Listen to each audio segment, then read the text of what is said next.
So we're here at the Depot Railroad Museum with Stephanie Vines to talk about Crossroads Changes in America, which, for those who don't know, is the latest project developed by the Smithsonian's Museum on Main Street program.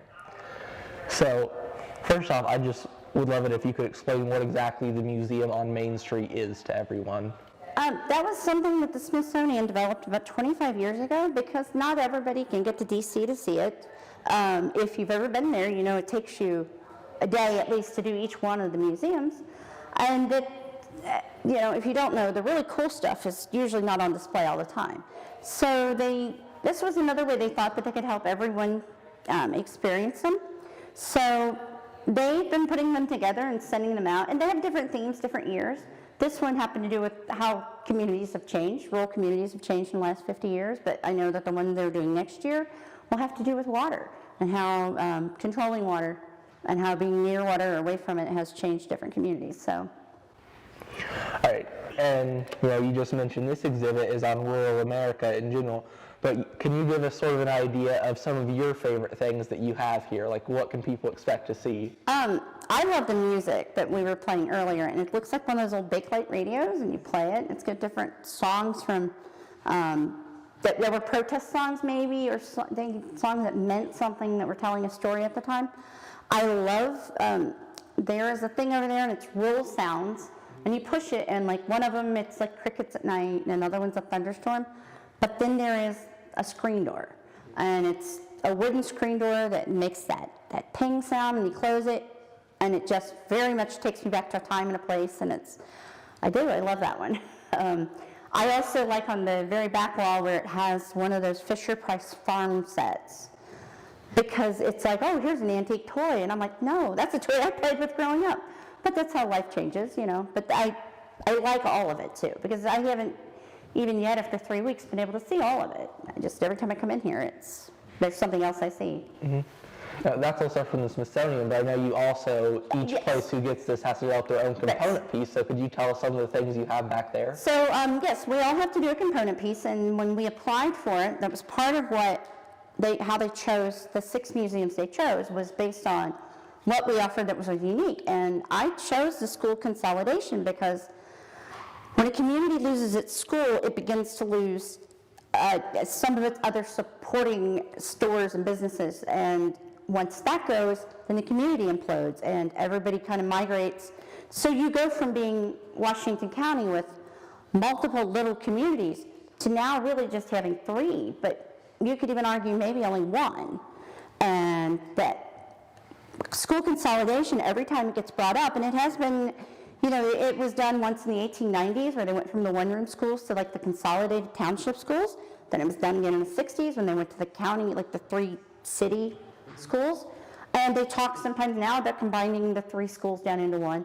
And it is always a subject that it makes people very emotional because some of it's in our sense of identity.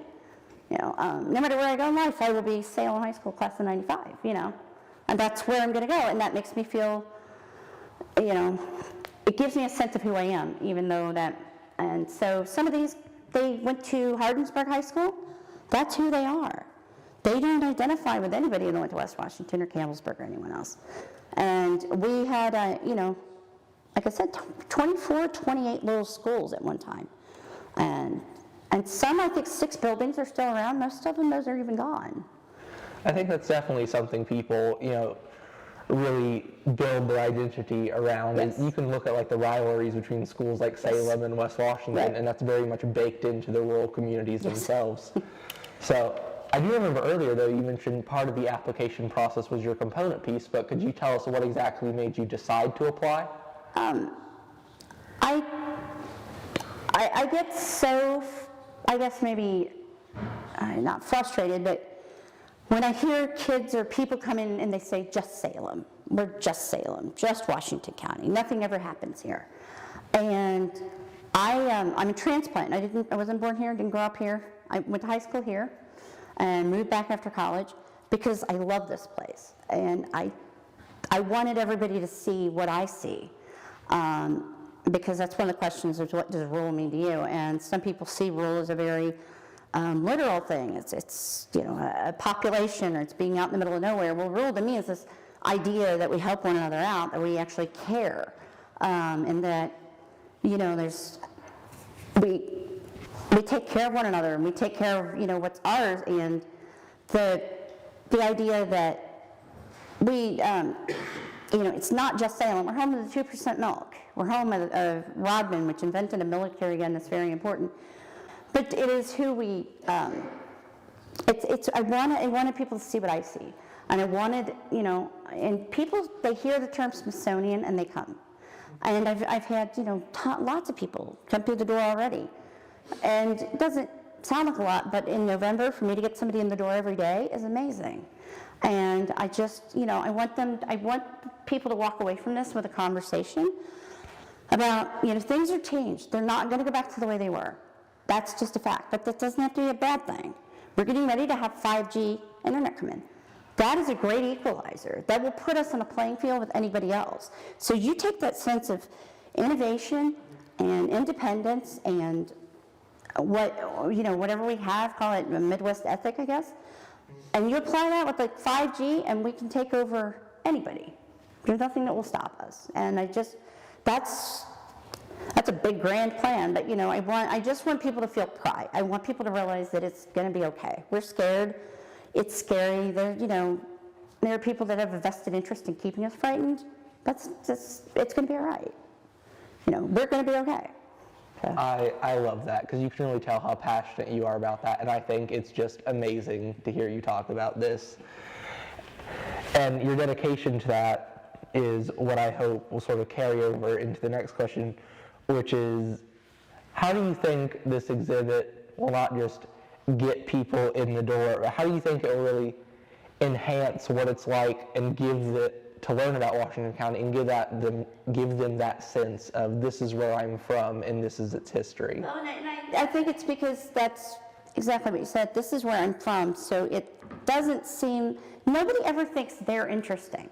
And that's something else so I want, the Smithsonian talked about they could help me secure a grant to get something similar to this touchscreen computer right here, that I want to start collecting oral histories, because in my career, which hasn't been that long, I used to know people who were World War I veterans. Now I'm losing people who were Vietnam veterans. And so many people don't think, well, nobody wants to hear what I have to say. I was boring, I didn't do anything. But you did. You know, you lived through all these like things that, just like learning about how your grandmother had to can with with what we know with no modern convenience amazes me. So that's kind of, when people start thinking about who we are and what we can do with that, and that, you know, that we have something to offer. We've been kind of sold this bill of goods that we're here, and so we're not as important as these big city centers are, but we are, because we have people, land, water. That's everything, you know. You can't get anywhere without those three things, and that's who we are. And so I want us to kind of take that back, that identity back, that there's, you know, that we're here, and that, you know, that we're important, that we matter. And personally, I want to start collecting these stories. And I've already had the IU van down once, the mobile recording lab, and I'm going to bring it down a couple other times, and I'm going to start getting obnoxious with people and say, hey, you need to come in here. Because I want to hear these, you know, some of these stories I've heard are hilarious, somebody was telling you about when they wrecked a train in 1947, of course they would have to scrap everything they wrecked. So this mother, she had like 9 boys, so she sent 2 of the youngest ones down there with a wagon to collect all the vegetables they could, because they'd just get thrown out.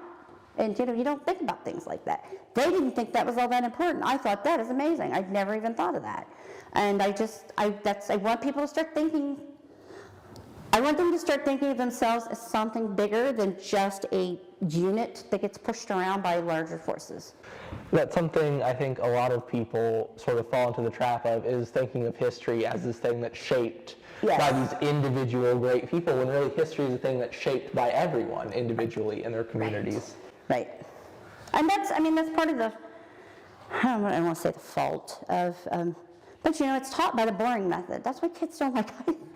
That's why people don't like history, because it's like, remember this fact, this person, this, spit it back on the test and move on. But it is an organic thing, and it happens to us, but it also happens because of us. And, This is certainly, something you can't get anywhere else, and I think it really will make it more interesting for people. So we're getting a sneak peek of all this today, which is just amazing. But when should people from the public come and visit and see all this? We, because of the Washington County Tourism Commission, the Washington County Community Foundation, and the Washington County Historical Society, we have our doors open to everyone. Donations appreciated, but certainly not required. I'd rather you come in and enjoy yourself, look around. Most of the time, the rest of the depot will be open too, but I can't always promise the basement is. But, you can come in, you can look around the depot. And then if you want to, or you know someone that you feel that should come and be interviewed, we can talk about that. You can leave their information and we'll... So is there anything else you want people to know? Okay, so there is one. This is kind of my pet project, and I don't know how well it went, but out on the main table there, you'll see like these little blue baskets, and they have years, and they have cards. So I sat down using Department of Labor statistics and a couple other sources, and a baby naming website, and I come up with the names, the top 10 male names and female names for certain years, and then statistically what was likely to happen to you. And I don't know if you've been to the Titanic Museum in Pigeon Forge, and this is what gave me the idea. They give you the ticket at the beginning, and you go through, and at the end, you find out what happened to you. And someone told me that the Holocaust Museum now does that as well. Yeah, and that is like, that is a way that helps people reframe history. If they see, you could have dropped any of us 100 years ago into the playground, and we'd still be able to play. You could forward them 100 years, and they would be able to. There's so many things about us that change and yet don't change. But that's kind of like what it was. Statistically, what was your likelihood of going to World War II? What was your likelihood of going to World War II and not coming back? You get to like the graduating year of 1959, and half those women will marry, and half of them will marry and have a career, and like 2 of them divorce. That's what I did. That's what I wanted people to kind of see it that way. But that was a vanity jab. But I did want people to see like some of the things they have over there. The souvenir, like I said, the souvenir books. As you pointed out, as I realized when I didn't realize I started this, people didn't get yearbooks. So the souvenir book is what you had to prove you were there and who was at school with you and who was the principal and who was the teacher. And then I've got like several graduation programs over there. And there's little cards, it's one of those things that I don't think about until I look at it, that those cards have always been around, that you get when you graduate. And, I have those, and I have a prom booklet from 1953 for Pekin High School. I was going to mention the prom booklet, actually, because that's one of those things you look at, and that can be a prom booklet from today. Yes, exactly. It doesn't change. And then there's like the year that the Quaker High School, 1899, almost became state football champs, Blue River Academy.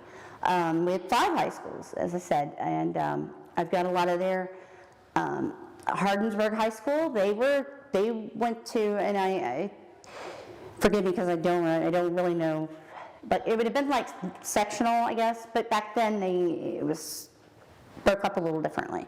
But they were their regional champs, and they were Hardensburg High School, and so I just have some different things over there like that.